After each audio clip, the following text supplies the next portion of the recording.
minority interests who have no voting rights,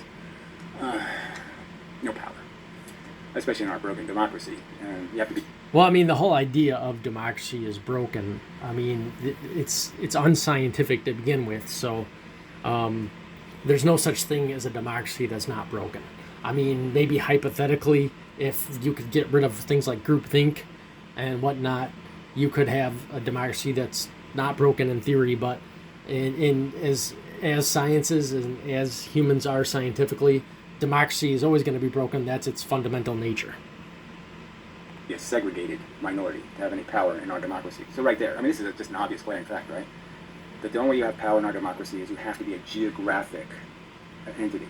You have to consolidate all your people in one place, or you have no representation. You're a super minority under this democracy because of this geographic bias.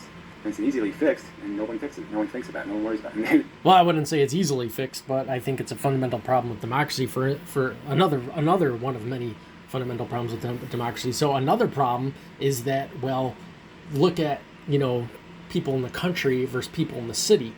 Well, if you had democracy before the Industrial Revolution, well, it might be beneficial to it would be beneficial, actually, generally speaking, for the people in the country, because they're going to have more voting power, they're going to have more people, because the economy by nature required more farmers. So you're going to have more, that culture out in the country is going to have more voting power. And we obviously know there's different culture in the country and city, and of course it's more complex than that, but there's a basic difference in city and country people.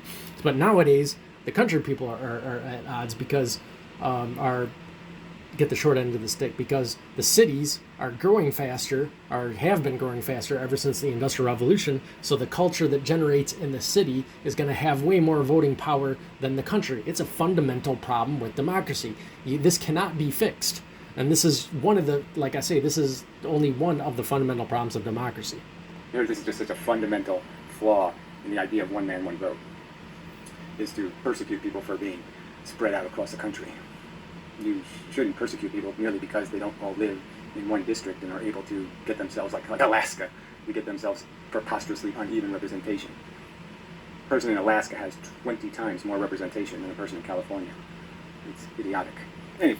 Yeah, that might be idiotic, but at the same time, just certain areas fundamentally are going to grow faster than other areas because of geography and other factors. So it's a hard balance, because I should just say it's an impossible balance, because there's no way you're going to be able to calculate this out.